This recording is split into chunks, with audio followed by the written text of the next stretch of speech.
जी। National park ये वो topic है जिससे यूपीएससी प्रीलिम्स ने अभी विगत कुछ वर्षों में ज्यादा प्रश्न पूछे नहीं हैं, लेकिन इसका मतलब ये नहीं है कि आगे भी नहीं पूछेगी। और आप जानते हैं कि स्टेट पीएससी तो नेशनल पार्क से भर भर के प्रश्न पूछती है। तो आपको हमारे देश के सारे प्रोटेक्टेड एरिया यानी कि national park, wild life sanctuary, अब नेशनल पार्क सारे के सारे याद होने चाहिए, वाइल्ड लाइफ सेंचुरी बस जो न्यूज में रहे, लेकिन बायोस्फीयर रिजर्व, कम्युनिटी रिजर्व, ये सब याद होने चाहिए। तो नेशनल पार्क तो एक ऐसा टॉपिक है जो इंसान बार बार याद करता है और बार बार भूलता है, लेकिन मैं आपको इनको याद करवाती हूँ मैप्स के माध्यम से। तो चलिए आज जल्दी से क्विक रिवीजन करते हैं भारत के सभी 107 राष्ट्रीय उद्यानों का। मैं शुरुआत करूंगी आपके लिए दक्षिण भारत से। तो दक्षिण भारत में सबसे पहले बात करती हूँ केरला की। ये जो पतला सा हमारा राज्य है केरला, यहाँ पे हमें देखना है सबसे पहले एराविकुलम राष्ट्रीय उद्यान। एराविकुलम राष्ट्रीय उद्यान केरल में स्थित है। वैसे तो यहाँ पे बहुत से वन्य जीव मिलते हैं, लेकिन यहाँ पर एक मेंढक मिलता है। वैसे इसका नाम है राउचेस्टेस रेस्प्लेंडेस, लेकिन हम अपनी क्लास में इसको राव साहब का चीता जो स्प्लेंडर पर बैठा इस तरीके से याद रखते हैं। आप जानते हैं कि आपके लिए वो वन्य जीव ज्यादा जरूरी है जो कि क्रिटिकली एंडेंजर्ड होते हैं, जो जितना ज्यादा खतरे में, वो पेपर के लिए आपके लिए उतना ही जरूरी होता है। इसके अलावा यहाँ पर नीलगिरी तहर मिलती है। अब ऐसा नहीं कि नीलगिरी तहर एराविकुलम राष्ट्रीय उद्यान के अलावा और कहीं नहीं मिलेगी, पूरे साउथ इंडिया में मिलती है। एराविकुलम राष्ट्रीय उद्यान के अलावा केरला में जो अगला राष्ट्रीय उद्यान है वो है साइलेंट वैली राष्ट्रीय उद्यान। साइलेंट वैली राष्ट्रीय उद्यान में भारतीय पेंगोलिन और बहुत से वन्य जीव मिलते हैं। स्पेशली यहाँ पे बड़ी संख्या में पाए जाते हैं सिंह पूंछ मकाक, यानी कि हमारे lion tailed macaque. Lion tailed macaque Kerala के अलावा तमिलनाडु, कर्नाटक में भी मिलते हैं। अगला है पेरियार राष्ट्रीय उद्यान। पेरियार राष्ट्रीय उद्यान आपको केरला में तमिलनाडु की सीमा पर मिलेगा। इलायची पहाड़ी और पंडालम पहाड़ियों में स्थित है ये पेरियार राष्ट्रीय उद्यान। पेरियार राष्ट्रीय उद्यान के बाद ये जो तीन है, शोला शोला शोला, तो शोला वर्ड का मतलब क्या होता है? शोला शब्द का मतलब होता है जंगल, वन, कानन, फॉरेस्ट। तो केरला में हम जंगलों को शोला बोल रहे हैं। तो जब भी शोला वर्ड आए तो याद रखना कि कहाँ की बात हो रही है, केरल की। तो मठिकेतन शोला हो, पंपादुम शोला हो या फिर अनामुदी शोला हो, ये तीनों के तीनों नेशनल पार्क कहाँ है? केरला में। ठीक है जी। हमने यहाँ पर कौन कौन से राष्ट्रीय उद्यान देखे केरला में? एराविकुलम, साइलेंट वैली, पंपादुम शोला, मठिकेतन शोला, अनामुदी शोला। फिर से साइलेंट वैली, एराविकुलम, पंपादुम शोला, मठिकेतन शोला, अनामुदी शोला, पेरियार। अब बात करती हूं सीधे तमिलनाडु की। आप जानते हैं कि तमिलनाडु जो है इसके पास यहाँ पे ऐसी वक्राकार भूमि, और कोई भी वक्राकार भूमि जब समुद्र से सीमा साझा करती है और यहाँ पे ऐसे पानी भरा हुआ है तो इसको बोलते हैं खाड़ी। ऐसे समुद्र का पानी वक्राकार भूमि में भरा हुआ है, दिस इज खाड़ी। तो यहाँ पे है हमारी मन्नार की खाड़ी, गल्फ ऑफ मन्नार। और तमिलनाडु का एक विशेष राष्ट्रीय उद्यान है ये gulf of Mannar marine national park, समुद्र राष्ट्रीय उद्यान है जी तमिलनाडु में। तो इस gulf of Mannar marine national park को आपको याद रखना है। यहाँ पे ड्यूगोंग जैसे दुर्लभ जीव मिलते हैं। इसके अलावा हमारे इस तमिलनाडु में एक है मुकुर्थी राष्ट्रीय उद्यान। क्या नाम है जी? तमिलनाडु के इस राष्ट्रीय उद्यान का नाम है मुकुर्थी राष्ट्रीय उद्यान। यहाँ पर भी हमें नीलगिरी तहर मिल रही है। नीलगिरी तहर केरला में भी थी, तमिलनाडु में भी है। मुकुर्थी के बाद आप देख सकते हैं अन्नामलाई, अन्नामलाई राष्ट्रीय उद्यान कहाँ है? तमिलनाडु। इसके अलावा तमिलनाडु में है एक गोंडी राष्ट्रीय उद्यान, गोंडे नहीं, गोंडी। गोंडी राष्ट्रीय उद्यान में बहुत से जीव मिलते हैं, लेकिन this is specially famous for Indian star tortoise, भारतीय तारा कछुआ। भारतीय तारा कछुआ कहाँ मिलेगा? तमिलनाडु के गोंडी नेशनल पार्क में। इसके अलावा यहाँ पर एक है Mudumalai national park. Mudumalai national park के हाथी की कहानी पर ही एक डॉक्यूमेंट्री बनी थी जो ऑस्कर विनर रही थी। ठीक है। मुडुमलाई नेशनल पार्क कहाँ है? ये भी है तमिलनाडु में। हमें तमिलनाडु में बहुत से वन्य जीव मिलते हैं जिनमें गिद्ध तक शामिल हैं। ठीक है। हमने कौन कौन से देखे? गोंडी नेशनल पार्क देखा तमिलनाडु में, मुडुमलाई देखा, मुकुर्थी देखा, अन्नामलाई देखा, मन्नार की खाड़ी देखा। जो अन्नामलाई राष्ट्रीय उद्यान है उसी का नाम इंदिरा गांधी राष्ट्रीय उद्यान भी है। ठीक। चलिए, तमिलनाडु के बाद अब मैं तुमको लेकर चलूंगी कर्नाटक में। कर्नाटक में हम देखेंगे आंशी राष्ट्रीय उद्यान, कुद्रेमुख राष्ट्रीय उद्यान, बांदीपुर राष्ट्रीय उद्यान, बनेरघट्टा राष्ट्रीय उद्यान और नागरहोल राष्ट्रीय उद्यान।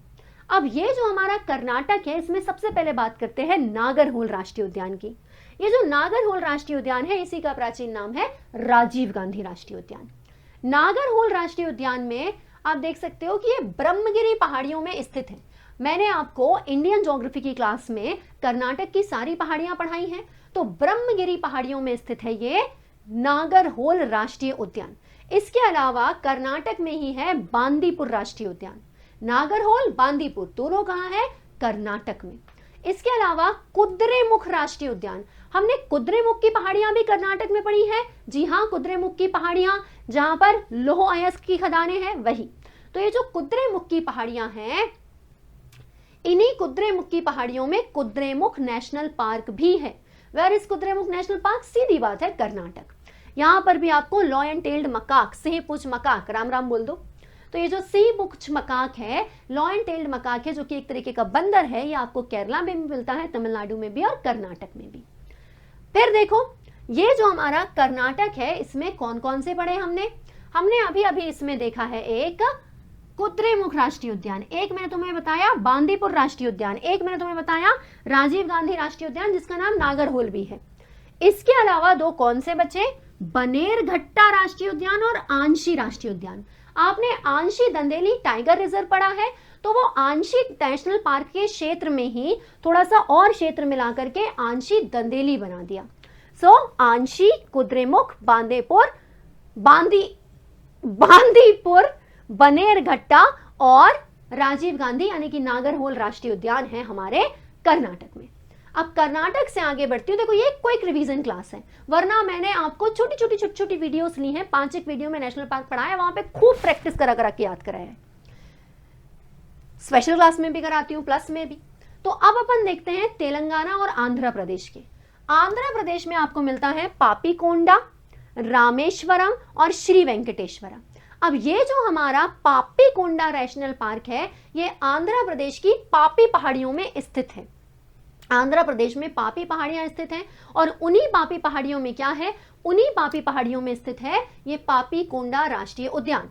पापीकोंडा राष्ट्रीय उद्यान के बाद अगला जो रामेश्वरम राष्ट्रीय उद्यान है, इसका नाम भी राजीव गांधी राष्ट्रीय उद्यान है। समझे? जो हमारा रामेश्वरम राष्ट्रीय उद्यान है, उसका नाम भी राजीव गांधी राष्ट्रीय उद्यान है। तो अब ये रामेश्वरम राष्ट्रीय उद्यान आपको कहां मिला? आंध्र प्रदेश में। इसके पहले पापीकोंडा राष्ट्रीय उद्यान कहां मिला था? आंध्र प्रदेश में। मैंने आपको भारत की सारी नदियां हमेशा गहराई में पढ़ाई हैं, तो जब मैं आपको नदी पढ़ाती हूं तो यह भी बताती हूं कि जो गोदावरी नदी है वो पापीकोंडा राष्ट्रीय उद्यान के लगभग मध्य से गुजरती है। अभी मैं आपको एक राष्ट्रीय उद्यान बताऊंगी जिसके मध्य से केन नदी गुजरती है। इससे पहले कि मैं आज की वीडियो में उस राष्ट्रीय उद्यान पे पहुंचूं, जल्दी से कमेंट बॉक्स में बता दो केन नदी कौन सा नेशनल पार्क के मध्य से गुजरती है। तो आंध्र प्रदेश में Papikonda, Rajiv Gandhi. What is next? अगला है श्री वेंकटेश्वरा। अगला है श्री वेंकटेश्वरा राष्ट्रीय उद्यान। श्री वेंकटेश्वरा राष्ट्रीय उद्यान आपको आंध्र प्रदेश की शेषाचलम पहाड़ियों में मिल जाएगा। इस श्री वेंकटेश्वरा राष्ट्रीय उद्यान में आपको अलग अलग प्रकार के गिद्ध यानी कि अलग अलग प्रकार के पक्षियों की प्रजाति देखने को मिलती है। अब अगर अपन बात करते हैं तेलंगाना की, तो तेलंगाना में 3 हैं। कौन कौन से? मृगावनी, कासु ब्रह्मानंद रेड्डी और महावीर हरीना वनस्थली। मृगावनी, कासु ब्रह्मानंद रेड्डी, महावीर हरीना वनस्थली। मृगावनी, कासु ब्रह्मानंद रेड्डी और महावीर हरीना वनस्थली। ये कहाँ है? तेलंगाना में। अब चलिए जी, सीधे सीधे अपन चलते हैं और बात किसकी करते हैं? अब अपन लोग सबसे पहले बात करते हैं ओडिशा की। अपन ने किसको देखा? देखो, ये केरला देखा, ये तमिलनाडु देखा, ये कर्नाटक देखा, ये आंध्र प्रदेश देखा, ये तेलंगाना देखा। तो अब ओडिशा में हमें 2 नेशनल पार्क पढ़ने, एक भीतरकनिका और एक सिमलीपाल। पहले बात करती हूं सिमलीपाल की। सिमलीपाल, ये जो नाम है ना, ये सिमुल के पेड़ से लिया गया है। और ये जो हमारा सिमलीपाल नेशनल पार्क है, यह अत्यंत ही महत्वपूर्ण नेशनल पार्क है। आप जानते हैं क्यों? वो इसीलिए क्योंकि ये जो हमारा सिमलीपाल नेशनल पार्क है ना, इसकी सबसे बड़ी विशेषता क्या है? तो इसकी सबसे बड़ी विशेषता है यहाँ पाए जाने वाले मेलेनिस्टिक टाइगर। यहाँ पाए जाने वाले मेलेनिस्टिक टाइगर। अभी मेलेनिस्टिक टाइगर क्या होते हैं? ये आपको बाघ दिख रहा है, ये जो बाघ दिख रहा है आपको, इसके शरीर पे काली काली सी धारियां दिख रही हैं, तो इसको बोलते हैं मेलेनिस्टिक टाइगर। तो ये जो हमारा मेलेनिस्टिक टाइगर है, ये हमें कहाँ मिलता है? सिमलीपाल राष्ट्रीय उद्यान में। वेयर इज सिमलीपाल राष्ट्रीय उद्यान? पूरी दुनिया का एकमात्र राष्ट्रीय उद्यान जहां मेलेनिस्टिक टाइगर मिलता है वो है हमारा सिमलीपाल राष्ट्रीय उद्यान। एंड वेयर इज सिमलीपाल राष्ट्रीय उद्यान? ओडिशा। सिमलीपाल राष्ट्रीय उद्यान के बाद अगला है भितरकनिका राष्ट्रीय उद्यान। भितरकनिका राष्ट्रीय उद्यान, मैंने आपको भितरकनिका मैंग्रोव क्षेत्र भी पढ़ाया है, तो जैसे भितरकनिका मैंग्रोव क्षेत्र अपन ने पढ़ा है, वैसे ही भितरकनिका नेशनल पार्क भी देख लो।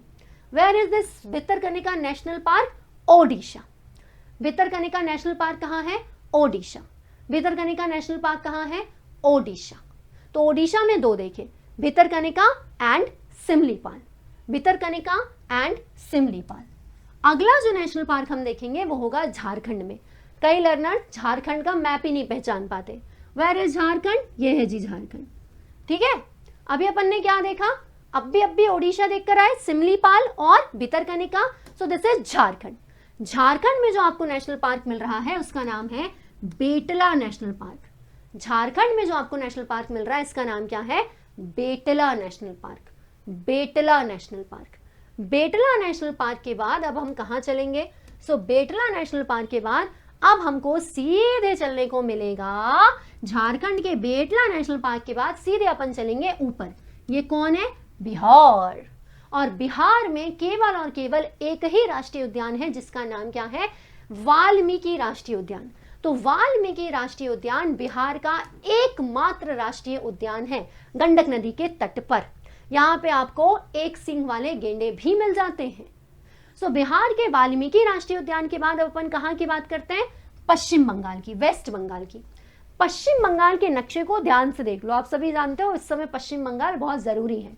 पश्चिम बंगाल को हम पश्चिम बंगाल कहते हैं, क्यों? क्योंकि ये जो पश्चिम बंगाल है ये पहले सिर्फ बंगाल हुआ करता था, फिर इसका विभाजन हुआ। पूर्वी बंगाल जो है वो क्या बन गया? पहले हमारा पाकिस्तान का हिस्सा कहलाया, और फिर क्या हुआ? फिर वो पूर्वी पाकिस्तान कहलाया था, और जो दूसरा हिस्सा है वो कहलाया पश्चिमी बंगाल। तो पूर्वी पाकिस्तान हुआ और ये हमारा पश्चिमी बंगाल हुआ। पहले बंगाल का विभाजन हुआ, पश्चिम बंगाल, पूर्वी बंगाल, फिर पूर्वी बंगाल बन गया पाकिस्तान, पूर्वी पाकिस्तान, और ये पश्चिम बंगाल हमारा रहा। ये पश्चिम बंगाल आज भी हमारा है। वैसे पश्चिम बंगाल के चीफ मिनिस्टर का नाम जो कमेंट बॉक्स में लिखेगा वो सबसे अच्छा लर्नर होगा। तो पश्चिम बंगाल में हमें बहुत से राष्ट्रीय उद्यान मिलते हैं। एक का नाम तो सबको पता है, दैट इज सुंदरबन राष्ट्रीय उद्यान। एक का नाम तो सबको पता है, दैट इज सुंदरबन राष्ट्रीय उद्यान। क्या नाम है जी? सुंदरबन राष्ट्रीय उद्यान। सुंदरबन राष्ट्रीय उद्यान को आप देख रहे हो, इसके साथ यहाँ पर और कौन है? तो पश्चिम बंगाल में इसके अलावा एक आपको दिखता है सिंगलीला राष्ट्रीय उद्यान। सिंगलीला राष्ट्रीय उद्यान। और कौन सा है? बुक्सा, बुक्सा राष्ट्रीय उद्यान और टाइगर रिजर्व। तो सिंगलीला, बुक्सा, सुंदरबन। फिर न्योरा वैली राष्ट्रीय उद्यान, जिसको रेड पांडा, लाल पांडा की भूमि कहा जाता है। लाल पांडा से ऑलरेडी यूपीएससी प्रश्न पूछ चुकी है। तो न्योरा वैली राष्ट्रीय उद्यान कहाँ है जी? पश्चिम बंगाल में, झारखंड में नहीं। कहाँ पे है? पश्चिम बंगाल में। उसके बाद एक है गौरुमारा। गौरुमारा राष्ट्रीय उद्यान कहाँ है? तो गौरुमारा राष्ट्रीय उद्यान भी हमारा पश्चिम बंगाल में है। इसके बाद अगर अपन बात करते हैं जलडापरा, वेयर इज जलडापरा राष्ट्रीय उद्यान? तो जलडापरा राष्ट्रीय उद्यान भी है पश्चिम बंगाल में। तो पश्चिम बंगाल में बुक्सा, सिंगलीला, सुंदरबन, न्योरा वैली, गौरुमारा, जलडापरा सब याद होने चाहिए। ठीक, चलो। तो अब हम लोगों ने दक्षिण भारत देखा, उसके बाद हमने भारत के ये कुछ तटीय राज्य देखे। अब अपन कहाँ बढ़ रहे हैं? बिहार भी देखा, सिर्फ तटीय नहीं देखे। फिर हम लोग अब बढ़ रहे हैं यहाँ पर मध्य प्रदेश की ओर। अब हम थोड़ा सा प्रायद्वीपीय भारत के मध्य हिस्से में आ रहे हैं। आप जानते हैं कि मध्य प्रदेश में आपको 11 राष्ट्रीय उद्यान मिलते हैं। मध्य प्रदेश में सबसे ज्यादा वन है, इसलिए यहाँ पर सबसे ज्यादा राष्ट्रीय उद्यान है। मध्य प्रदेश के राष्ट्रीय उद्यानों को तो हम सिर्फ नाम याद नहीं रख सकते, हमें पहले पूरा मध्य प्रदेश का नक्शा मालूम होना चाहिए। मतलब इंडियन ज्योग्राफी में मैंने पढ़ाया है, सतपुड़ा पहाड़ियां मध्य प्रदेश में यहाँ है। मध्य प्रदेश में ये नीचे क्या है? नीचे सतपुड़ा की पहाड़ियां हैं जो महाराष्ट्र तक फैली हैं। यहाँ गुजरात से शुरू हो जाती हैं, महाराष्ट्र तक इनका विस्तार है, यहाँ पे छत्तीसगढ़ तक इनका विस्तार है। ये कौन है? सतपुड़ा पहाड़ियां। इनको 4 हिस्सों में हम बांटते भी हैं। और ऊपर कौन है? ये विंध्य पहाड़ियां। इनके बीच में क्या है? नर्मदा घाटी। सतपुड़ा की अमरकंटक पर्वत श्रेणी से नर्मदा घाटी निकलती है। और फिर आप देख सकते हैं कि ये जो आपको दिख रहा है जी, अपनी पहाड़ियां, अपनी नदी घाटी, इसके अलावा हमारा जो मध्य प्रदेश है इसमें ऊपरी क्षेत्र में भी कई राष्ट्रीय उद्यान है। तो कौन सा राष्ट्रीय उद्यान कहाँ है यह भी देखना पड़ता है। सबसे पहले बात करती हूं मध्य प्रदेश के कान्हा राष्ट्रीय उद्यान की। कान्हा किसली राष्ट्रीय उद्यान हमारे मध्य प्रदेश में स्थित है। ये भारत का सबसे बड़ा राष्ट्रीय उद्यान नहीं है, ठीक है, वो मध्य भारत का सबसे बड़ा लिखा है। ये जो मध्य प्रदेश में स्थित राष्ट्रीय उद्यान है जिसका नाम है कान्हा राष्ट्रीय उद्यान, ये हमको मैप में कहाँ दिखता है? पहचान पा रहे हो क्या तुम कान्हा को? नीचे देखो, नीचे इधर, ये है बड़ा सा कान्हा राष्ट्रीय उद्यान। और कान्हा के जस्ट बाजू में है पेंच राष्ट्रीय उद्यान। पेंच राष्ट्रीय उद्यान मध्य प्रदेश और महाराष्ट्र दोनों में फैला हुआ है। और उसको पेंच के नाम को उसको ऐसे ही पढ़ते हैं कि एक ऐसा राष्ट्रीय उद्यान जो 2 राज्यों में फैला है, दैट इज पेंच। अब कान्हा राष्ट्रीय उद्यान की 2 महत्वपूर्ण विशेषताएं। पहली महत्वपूर्ण विशेषता क्या है? ये जो कान्हा राष्ट्रीय उद्यान है ये ऐसा पहला राष्ट्रीय उद्यान है भारत का जिसने अपना शुभंकर जारी किया। जिसने क्या जारी किया? अपना मैस्कॉट जारी किया, अपना शुभंकर जारी किया। शुभंकर का मतलब क्या होता है? तो शुभंकर का मतलब होता है एक तरीके से एक प्रतीक, एक ब्रांड एम्बेसडर। तो इसने अपना शुभंकर किसको बनाया? हमारा ये जो कान्हा किसली राष्ट्रीय उद्यान है इसने अपना शुभंकर बनाया था एक बारहसिंघा को। बारहसिंघा का नाम रखा था भूर सिंह। भूर सिंह द बारहसिंघा, भूर सिंह द बारहसिंघा। इसे क्या रखा गया था जी? इसे एक मैस्कॉट बनाया गया, इसे एक शुभंकर बनाया गया था कान्हा किसली राष्ट्रीय उद्यान में। और ये भारत का पहला राष्ट्रीय उद्यान था जिसने अपना एक प्रतीक, एक मैस्कॉट जारी किया था। इसके अलावा आप लोगों ने बचपन में एक सीरियल देखा होगा, जंगल जंगल बात चली है ना? इसकी उसकी किताबें भी आती थी और फिर तो 3D मूवी भी बनी, जंगल बुक। लोमड़ी वाली कहानी नहीं, लोमड़ी नहीं था, मोंगली था, मोंगली। तो आप देख सकते हैं कि ये जो हमारा जंगल बुक की कहानी थी उसके राइटर हैं रुडयार्ड किपलिंग। अब रुडयार्ड किपलिंग की जो कहानी है उसमें जो जंगल का वर्णन है बताया जाता है कि वो कान्हा राष्ट्रीय उद्यान का वर्णन है। हालांकि मध्य प्रदेश की कई किताबों में उसको पेंच बताया गया है। तो देखो यहाँ पेंच कहाँ अड़ रहे हैं, ये है कान्हा और ये है पेंच, दोनों बिल्कुल बाजू बाजू में है। इसीलिए बड़ा कंफ्यूजन होता है कि रुडयार्ड किपलिंग की जो जंगल बुक है उसमें इधर के जंगल का वर्णन है कि इधर के। हमेशा पेंच और कान्हा में कंफ्यूजन रहता है। पेंच नेशनल पार्क का जो गेट है ना, वहीं पर अगर तुम देखोगे तो ऐसे बोर्ड लगा हुआ है। कौन सा बोर्ड लगा हुआ है जी? ये जंगल बुक वाले मोंगली का। लेकिन एमपी में जो वेबसाइट है नेशनल पार्क वाली उसमें कान्हा की वेबसाइट पे लिखा है। और इसीलिए हम भी अभी इसी बात को मानेंगे कि रुडयार्ड किपलिंग की जंगल बुक में जिस जंगल का वर्णन है वो है मध्य प्रदेश का कौन सा? Kanha national park. इसके बाद आप देख सकते हैं कि ये जो हमारा कान्हा नेशनल पार्क है इसके अलावा हमें मध्य प्रदेश में और कौन सा नेशनल पार्क देखना है? तो अगला है जी पन्ना राष्ट्रीय उद्यान। मैंने अभी जो आपसे प्रश्न पूछा था जिसका उत्तर आपको कमेंट बॉक्स में देना था उसका उत्तर पन्ना ही है। पन्ना राष्ट्रीय उद्यान विंध्य पर्वत श्रेणियों में फैला हुआ है। देखो ये दोनों नीचे थे, कान्हा और पेंच, लेकिन पन्ना नेशनल पार्क कहाँ है? पन्ना नेशनल पार्क इधर है, ये सतपुड़ा श्रेणियों में फैला हुआ है।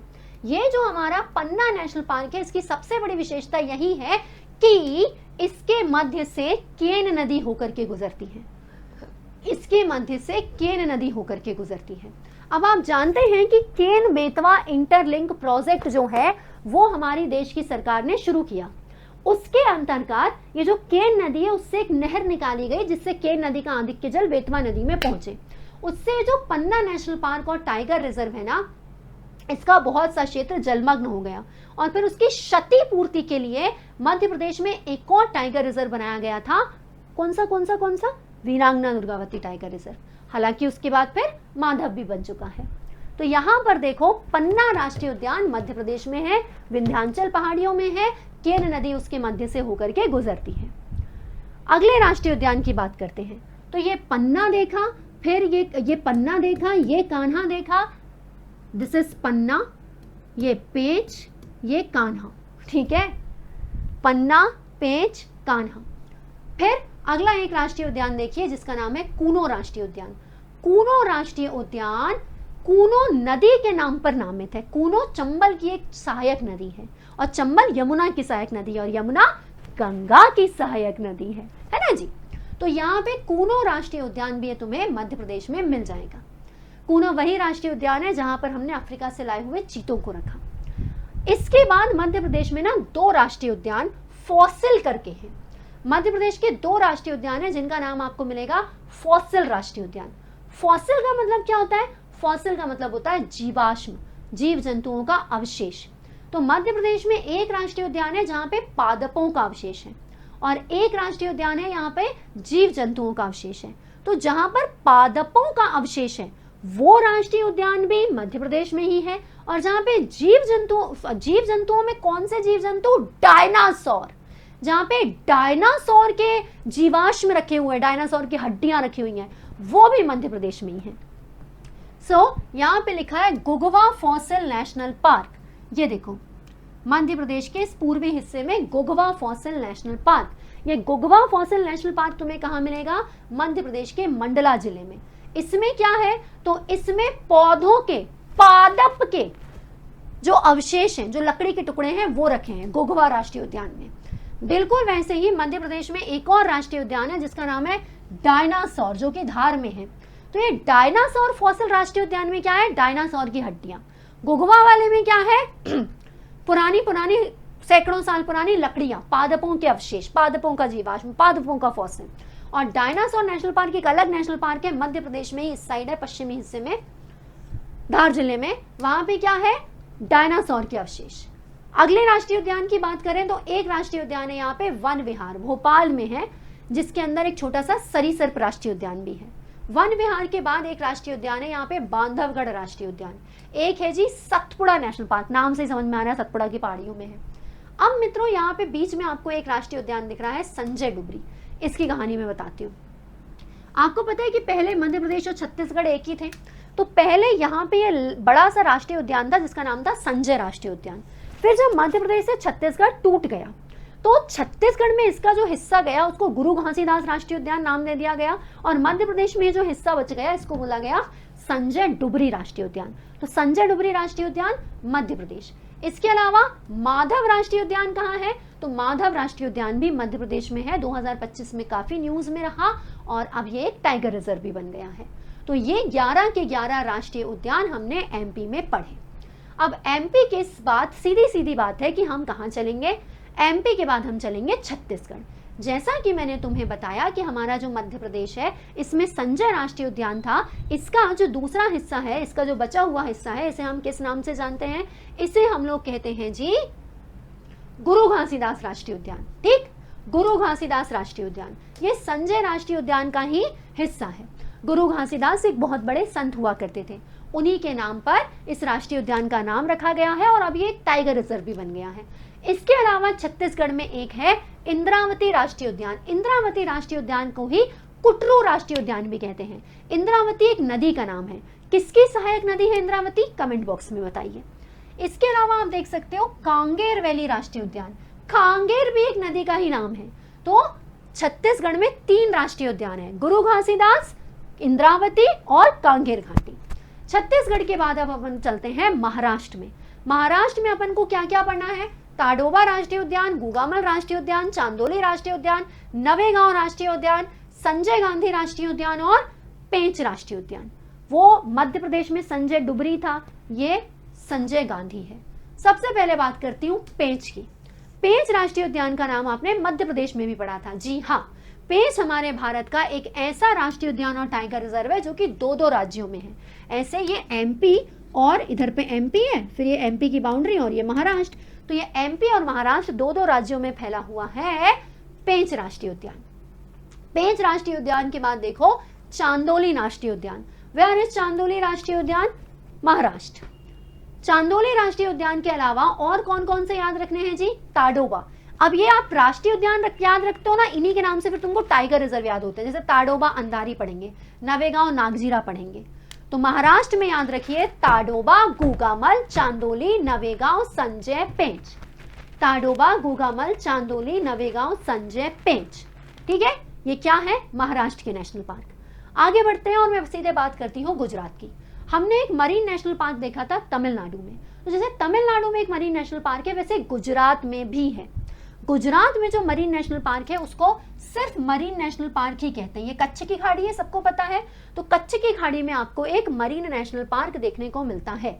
ये इस तरीके से कच्छ की खाड़ी में हमें एक मरीन नेशनल पार्क देखने को मिलता है। वैसे तो इस कच्छ की खाड़ी में बहुत से आइलैंड है, लेकिन इस मरीन नेशनल पार्क में आपको एक आइलैंड मिलता है जिसका नाम है पिरोटन आइलैंड, जिसका नाम है पिरोटन आइलैंड। तो कच्छ की खाड़ी में है मरीन नेशनल पार्क। इसके अलावा गुजरात में एक राष्ट्रीय उद्यान है जिसका नाम है black buck national park. Black buck, काला हिरण, कृष्ण मृग। So black buck national park कहाँ है, गुजरात में। इसके अलावा गिर नेशनल पार्क कहाँ है, गुजरात में। गिर नेशनल पार्क भारत का एकमात्र राष्ट्रीय उद्यान है जहां पे एशियाई शेर मिलते हैं। मैं आपको हमेशा पढ़ाती हूँ, शेर यानी कि लॉयन और टाइगर यानी कि बाघ, अंतर है। चीता को अंग्रेजी में चीता ही कहते हैं और लियोपर्ड का मतलब होता है तेंदुआ। फिर एक होता है हमारा हिम तेंदुआ। ये हो गए 5, और फिर आता है जैगुआर और प्यूमा। ये 7 अलग अलग बिग कैट है। तो गिर नेशनल पार्क हमारे भारत का एक ऐसा नेशनल पार्क है, एकमात्र ऐसा नेशनल पार्क है जहां पर एशियाई शेर मिलते हैं। सो गुजरात में हमको 4 देखने थे, तो मरीन नेशनल पार्क देख लिया, गिर नेशनल पार्क देख लिया, ब्लैक बक नेशनल पार्क देख लिया। अब ये चौथा कौन सा बचा हुआ है, तो ये जो चौथा नेशनल पार्क बचा हुआ है इसका नाम है वंशदा राष्ट्रीय उद्यान। ठीक है जी, तो हो गए हमारे गुजरात के 4। अब बात करती हूँ यूपी की। यूपी में एक ही राष्ट्रीय उद्यान है, that is Dudhwa national park, और वो भी नेपाल की सीमा के पास है। आपको कभी भी पीलीभीत याद आता है या किशनपुर करतनिया याद आता है, तो वो सब वाइल्ड लाइफ सेंचुरी है, वन्य जीव अभ्यारण्य है। ठीक है, अमनगढ़ क्या है, एक टाइगर रिजर्व का बफर जोन है। उत्तर प्रदेश में एक ही नेशनल पार्क है, that is Dudhwa national park. अब यूपी से आगे बढ़ती हूँ और राजस्थान की बात करती हूँ। तो राजस्थान में हमें क्या देखना है, राजस्थान में हम देखेंगे जी हमारे कुछ राष्ट्रीय उद्यानों को, जिनमें एक है रणथंभौर राष्ट्रीय उद्यान। रणथंभौर राष्ट्रीय उद्यान काफी फेमस है। इसी के भीतर है रणथंभौर का किला, इसी में उगते हैं ढाक के पेड़, और ये जो हमारा राष्ट्रीय उद्यान है रणथंभौर राष्ट्रीय उद्यान, इससे बारंबार प्रश्न भी आते हैं। इस रणथंभौर राष्ट्रीय उद्यान राजस्थान के बाद एक देखो केवलादेव राष्ट्रीय उद्यान। केवलादेव राष्ट्रीय उद्यान जो है, इसको पहले भरतपुर पक्षी अभ्यारण्य या फिर केवलादेव घाना पक्षी अभ्यारण्य के नाम से जाना जाता था। तो केवलादेव घाना लिखा रहे, भरतपुर पक्षी अभ्यारण्य लिखा रहे, एक ही बात है। वेयर इज केवलादेव या केवलादेव घाना नेशनल पार्क, राजस्थान। फिर एक है जी मुकिंद्रा हिल्स। मुकिंद्रा हिल्स नेशनल पार्क जो है पहले दर्रा वन्य जीव अभ्यारण्य हुआ करता था, उसी का नाम बाद में मुकिंद्रा हिल्स नेशनल पार्क कर दिया।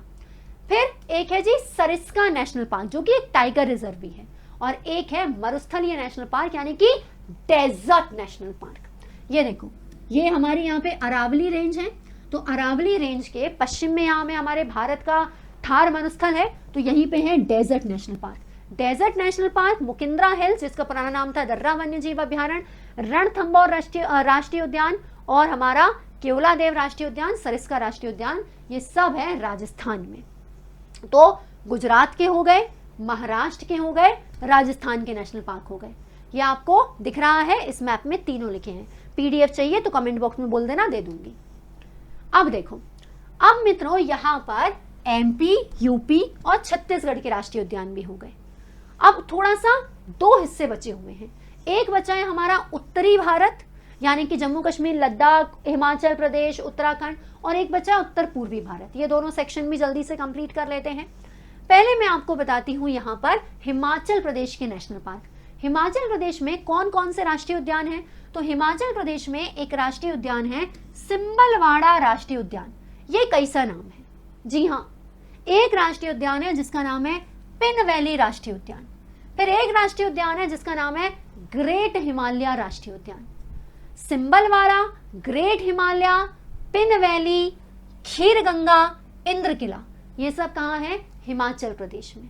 ये सब कहाँ है? हिमाचल प्रदेश में। अब जहां तक बात है हिमाचल प्रदेश की, तो इसके राष्ट्रीय उद्यान को आप आराम से याद रख सकते हो। कैसे? देखो, एक लड़की थी जिसका नाम था इंदिरा। अभी इंदिरा जो है ना, वो ग्रेट हिमालयाज देखने गई थी, और वो जब ग्रेट हिमालयाज देखने गई थी ना, तो बार बार वो फोन पे लगी थी। इतनी देर में उसकी सहेली आई और उसको बार बार पिन टुबा रही थी, अरे चतुरी रुक जा, कब तक फोन पे लगी रहेगी। और ऐसे में एक बार उसने जब तेज से पिन टुबाई तो उसकी जो सिम है वो नदी में गिर गई, उसकी जो सिम है वो नदी में गिर गई। तो इंदिरा फोन पर बात कर रही थी, सिम से बात कर रही थी, और उसकी सहेली ने उसको पिन टुबाई और उसकी जो सिम है वो नदी में गिर गई। और ये लोग खड़ी कहाँ थी? ग्रेट हिमालय श्रेणी में खड़ी हुई थी, बैठी हुई थी। ठीक है, सो यहाँ पर, और हाँ, उसके जो सहेली है वो बेचारी बुरी नहीं थी, वो तो उससे बार बार बोल रही थी कि चल यार अपन खीर खाते हुए इन वादियों को, इस हिमालय को देखते हैं, तो खीर भी याद रखना। तो खीर गंगा राष्ट्रीय उद्यान, इंद्रकिला राष्ट्रीय उद्यान, ग्रेट हिमालय राष्ट्रीय उद्यान, सिंबलवाड़ा राष्ट्रीय उद्यान, पिन वैली राष्ट्रीय उद्यान, ये सब कहाँ है? तो ये राष्ट्रीय उद्यान है हमारे हिमाचल प्रदेश में। ये जो हमारा ग्रेट हिमालय राष्ट्रीय उद्यान है, यहाँ पे आपको हिमालयन ब्राउन बियर मिलता है। हिमालयन ब्राउन बियर अलग होता है और ब्लैक बियर अलग होता है। हिमालयन ब्राउन बियर जो बेचारा हिमालय के क्षेत्रों में रहता है, आज बर्फ पिघलने की वजह से उसके आवास को खतरा हो रहा है। सिंबलवाड़ा राष्ट्रीय उद्यान जो कि अपने साल के वनों के लिए काफी फेमस है। अब हिमाचल प्रदेश के बाद अपन बात करते हैं किसकी? हिमाचल प्रदेश के बाद पहले मैं चाहूंगी कि मैं उत्तराखंड की बात करूं, फिर मैं तुम्हें लेकर के चलूंगी अपने जम्मू कश्मीर और लद्दाख में। उत्तराखंड में जो आपको राष्ट्रीय उद्यान दिखते हैं उनमें एक है जिम कार्बेट राष्ट्रीय उद्यान। जिम कार्बेट राष्ट्रीय उद्यान के अलावा फूलों की घाटी राष्ट्रीय उद्यान, नंदा देवी राष्ट्रीय उद्यान, हमने महान हिमालय की पर्वत चोटी में नंदा देवी पर्वत चोटी पढ़ी है, राजाजी राष्ट्रीय उद्यान, गंगोत्री राष्ट्रीय उद्यान और गोविंद पशु विहार राष्ट्रीय उद्यान। तो उत्तराखंड में हमें यह सारे के सारे जो राष्ट्रीय उद्यान है ये मिल जाते हैं। सबसे पहले विल टॉक अबाउट फूलों की घाटी, valley of flower national park. तो ये जो नेशनल पार्क है ये उत्तराखंड में है और यहाँ पे आपको मिलता है ब्लैक बियर। कौन मिलता है जी? Black bear. इसके अलावा आपको यहाँ पे अल्पाइन फ्लावर भी मिल जाएंगे। फिर अगर अपन लोग बात करते हैं किसकी? राजाजी नेशनल पार्क की। तो राजाजी नेशनल पार्क में ये जो नाम है राजाजी, ये सी राजगोपालाचारी जो कि एक स्वतंत्रता सेनानी थे उनके नाम पर रखा गया है। आप जानते हैं कि वन्य जीव अभ्यारण्य से नेशनल पार्क बनाए जाते हैं। तो 3 वन्य जीव अभ्यारण्य, चिल्ला वन्य जीव अभ्यारण्य, मोतीचूर वन्य जीव अभ्यारण्य और राजाजी वन्य जीव अभ्यारण्य, इन 3 वन्य जीव अभ्यारण्यों को मिला करके हमने एक नेशनल पार्क बनाया जिसका नाम क्या है? Rajaji national park. फिर उत्तराखंड में ही है जिम कार्बेट नेशनल पार्क जिसका पुराना नाम क्या है? Hailey national park. उसके अलावा यहाँ पर है गोविंद पशु विहार राष्ट्रीय उद्यान जिसका नाम गोविंद वल्लभ पंत के नाम पर रखा गया है। तो यहाँ पर कौन कौन से राष्ट्रीय उद्यान है? गोविंद पशु विहार राष्ट्रीय उद्यान है, गंगोत्री राष्ट्रीय उद्यान है, राजाजी राष्ट्रीय उद्यान है, नंदा देवी, फूलों की घाटी, जिम कार्बेट, ये सब उत्तराखंड में है। इसी बात पे अब मैं चल देती हूँ जम्मू कश्मीर में। जम्मू कश्मीर में आपको 4 नेशनल पार्क देखना है। सबसे पहला है दाचीग्राम नेशनल पार्क। दाचीग्राम, इसका नाम समझो, इसका नाम बना है 10 ग्राम। तो जब इस नेशनल पार्क को बनाया जा रहा था ना, तो 10 गांवों को विस्थापित किया था, उन्हीं की याद में इसका नाम दाचीग्राम नेशनल पार्क रख दिया। दाचीग्राम नेशनल पार्क में आपको कश्मीरी स्टैग मिल जाएगा। इसके अलावा अगला राष्ट्रीय उद्यान है जम्मू कश्मीर में सलीम अली राष्ट्रीय उद्यान। सलीम अली एक बहुत प्रसिद्ध बर्ड वॉचर थे, स्कूल में मेरी हिंदी की किताब में उनका एक अध्याय भी था। तो सलीम अली नेशनल पार्क भी जम्मू कश्मीर में है। उसके बाद किश्तवाड़, जम्मू कश्मीर में ना किश्तवाड़ एक शहर है, एक टाउन है। मैं आपको प्लेसेस इन न्यूज वर्ल्ड की पढ़ा चुकी हूँ। प्लेसेस इन न्यूज जो हमारी इंडिया वाली है वो मैं आपको मोस्ट प्रोबेबली 16-17 मई के आसपास इसी चैनल पर पढ़ाऊंगी। तो किश्तवाड़ शहर जो है ना जम्मू कश्मीर का, ये उस प्लेसेस इन न्यूज में भी पढ़ना है। उस किश्तवाड़ शहर में ये नेशनल पार्क भी काफी न्यूज में रहा जिसका नाम है किश्तवाड़ नेशनल पार्क। तो किश्तवाड़ शहर में है किश्तवाड़ नेशनल पार्क। ठीक है, तो एक और देख लो जरा जिसका नाम है काजीनाग। क्या नाम है? काजीनाग। काजीनाग। तो दाचीग्राम, सलीम अली, किश्तवाड़, काजीनाग, ये सब जम्मू कश्मीर में है। लद्दाख में आपको केवल और केवल एक नेशनल पार्क देखना है जिसका नाम है Hemis national park. Hemis national park जो है यह काफी फेमस है अपने स्नो लियोपर्ड के लिए, अपनी हिम तेंदुओं के लिए। हिम तेंदुओं की वैश्विक राजधानी कहा जाता है हेमिस नेशनल पार्क को। हिम तेंदुओं की वैश्विक राजधानी कहा जाता है हेमिस नेशनल पार्क को। ठीक है, कहाँ है ये? लद्दाख में। अब इससे पहले कि मैं उत्तर पूर्वी भारत की तरफ चलूं, मतलब मिजोरम, सिक्किम, इससे पहले मैं आपको ये 2 राज्यों के नेशनल पार्क और बता देती हूँ, ये जरा बच गए। हरियाणा में आपको 2 राष्ट्रीय उद्यान याद रखना है, कालेसर राष्ट्रीय उद्यान और सुल्तानपुर राष्ट्रीय उद्यान। तो कालेसर और सुल्तानपुर कहाँ है? हरियाणा में। और गोवा में एक ही याद रखना, मोल्लेम राष्ट्रीय उद्यान। गोवा में आपको मैंने कई बार महादेई पढ़ाया है। महादेई एक नदी का नाम है और उसके नाम से महादेई वन्य जीव अभ्यारण्य है, वो वाइल्ड लाइफ सेंचुरी है। मोल्लेम गोवा का एकमात्र नेशनल पार्क है। चलो अब सीधे अपन कहाँ चलेंगे? अब अपन सीधे चलेंगे इन उत्तर पूर्वी राज्यों की तरफ। तो अपन ये 7 सिस्टर्स को देखेंगे। 7 सिस्टर्स में सिक्किम राज्य काउंट नहीं होता है, पर सिक्किम का नेशनल पार्क भी देखेंगे। And we will start with Arunachal Pradesh. Arunachal Pradesh में वन्य जीव अभ्यारण्य बहुत से हैं जो काफी फेमस भी हैं, लेकिन हमें इधर पे नेशनल पार्क का भी देखना है। तो अरुणाचल प्रदेश में 2 नेशनल पार्क देखो, नामदफा राष्ट्रीय उद्यान और मौलिंग राष्ट्रीय उद्यान। ये जो नाम है ना नामदफा, ये नामदफा उड़न गिलहरी, नामदफा फ्लाइंग स्क्विरल के नाम पे रखा हुआ नाम है। ये इस नेशनल पार्क में आपको मिल जाती है। इसके अलावा और भी जीव मिलते हैं। तो नामदफा और दूसरा कौन सा? मौलिंग नेशनल पार्क अरुणाचल प्रदेश में याद रखना। अरुणाचल प्रदेश के बाद मैं बात करती हूँ असम की। असम में हमें कौन कौन से राष्ट्रीय उद्यान देखने हैं? मानस राष्ट्रीय उद्यान। आप जानते हैं कि मानस ब्रह्मपुत्र की सहायक नदी है, उसी के नाम पर इस राष्ट्रीय उद्यान का नाम रखा गया है। अब ये जो मानस राष्ट्रीय उद्यान है, ये यूनेस्को की वर्ल्ड हेरिटेज साइट में भी शामिल है। यहाँ पे असम रूफटेड और टर्टल कछुआ, गोल्डन लंगूर, हिसिपिड हेयर एक प्रकार का कछुआ और पिग्मी हॉग, ये सब मानस राष्ट्रीय उद्यान में मिल जाते हैं। इसके अलावा ओरांग राष्ट्रीय उद्यान, हालांकि इसका पुराना नाम भी राजीव गांधी था, पर अब इसका नाम बदल के ओरांग कर दिया है। मानस राष्ट्रीय उद्यान कहाँ है? असम में। ओरांग राष्ट्रीय उद्यान कहाँ है? असम में। फिर हम देख सकते हैं काजीरंगा राष्ट्रीय उद्यान। काजीरंगा राष्ट्रीय उद्यान कहाँ है? तो काजीरंगा राष्ट्रीय उद्यान भी है जी हमारे असम में। और काजीरंगा राष्ट्रीय उद्यान की सबसे बड़ी विशेषता क्या है कि पूरे विश्व में एक सींग वाला जो गेंडा है, उसकी सबसे बड़ी जो घनत्व है वो पोबीतोरा वन्य जीव अभ्यारण्य में मिलता है। लेकिन विश्व के 2/3 एक सींग वाले गेंडे, देखो एक सींग वाले गेंडे, गेंडे की 5 अलग अलग प्रजातियां होती हैं, उनमें से एक होता है एक सींग वाला गेंडा। तो दुनिया के 2/3 एक सींग वाले गेंडे आपको काजीरंगा राष्ट्रीय उद्यान असम में ही मिलेंगे। इसके अलावा ऐसा नहीं है कि यहाँ सिर्फ एक सींग वाले गेंडे मिल रहे हैं, यहाँ पे और भी अलग अलग प्रकार के वन्य जीव मिलते हैं। इसके अलावा असम में है डिब्रू साइखोवा राष्ट्रीय उद्यान, ठीक है, और एक है दिहांग पटकाई राष्ट्रीय उद्यान, फिर है रायमोना राष्ट्रीय उद्यान, फिर है नामेरी राष्ट्रीय उद्यान। ठीक है, तो जी हमने असम में कौन कौन से देखे? सो असम में हमने देखे मानस राष्ट्रीय उद्यान, काजीरंगा राष्ट्रीय उद्यान, नामेरी राष्ट्रीय उद्यान, ओरांग राष्ट्रीय उद्यान, डिब्रू साइखोवा राष्ट्रीय उद्यान, रायमोना, दिहांग पटकाई। ठीक है, अब असम से आगे बढ़ते हैं और बात करती हूं मैं किसकी? मणिपुर की।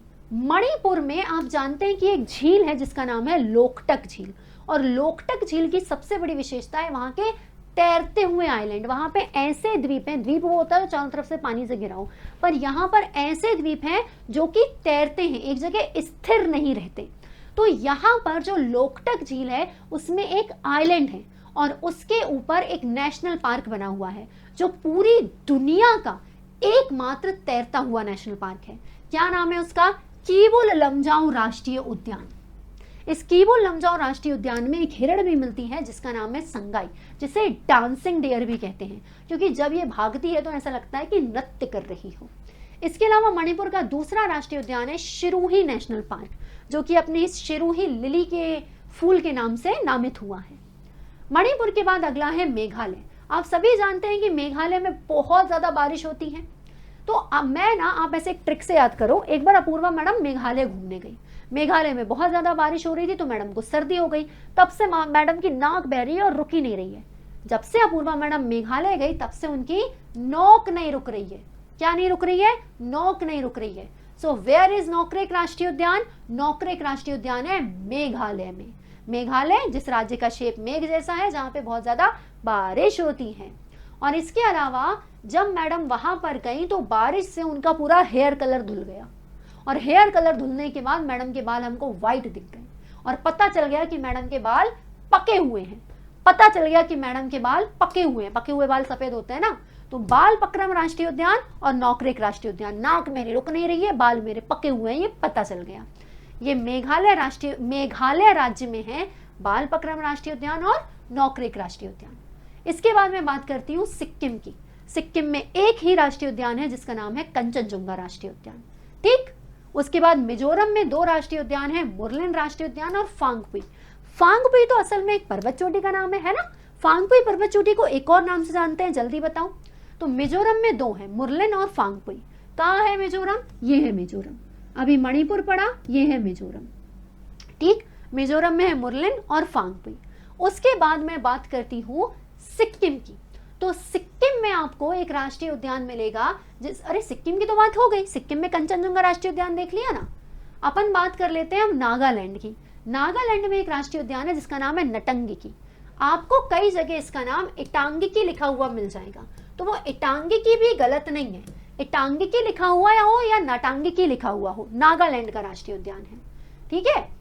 चलिए, सो फाइनली आपने हमारे देश के सभी राष्ट्रीय उद्यान जो है उन्हें देख लिया है। आपको बारंबार इन राष्ट्रीय उद्यानों का रिवीजन करना होगा, तभी आपको ये जो राष्ट्रीय उद्यान है ये याद रहने वाले हैं। और अगर आप मेरे साथ अनअकैडमी पे इसी तरीके से एनवायरमेंट इकोलॉजी और उससे भी बढ़ के ज्योग्राफी पढ़ना चाहते हैं, सो जुड़िए भाई। आप जानते हैं कि physical geography, Indian geography, world mapping, human economical geography सब कुछ आपको मैं ही पढ़ाती हूँ अनअकैडमी हिंदी मीडियम में। रैंक 1 हो इंग्लिश मीडियम का या रैंक 20 हो हिंदी मीडियम के, सभी अनअकैडमी से ही तो पढ़े थे, तो आप भी पढ़िए। अनअकैडमी पर आपको नए नए बैचेस हर 15-20 दिन में मिल जाते हैं, और अनअकैडमी की जो फीस है वो भी अभी ऑफर में चल रही है। सो यूज डिस्काउंट कोड अपूर्वा23 और आ जाओ मुझसे ज्योग्राफी पढ़ने। और ये मत सोचना कि प्लस में सब्सक्रिप्शन लोगे तो सिर्फ मैं ज्योग्राफी पढ़ाऊंगी, आपको पूरी टीम मिलके सारे सब्जेक्ट पढ़ाएगी। आप अनअकैडमी में एक बैच नहीं खरीदते, जितने भी टीचर्स हैं उनसे यूपीएससी के किसी भी टीचर से कुछ भी पढ़ सकते हो। याद रखना ये डिस्काउंट कोड APOORVA23 अपूर्वा23। और हाँ, कमेंट करना ना भूलियो।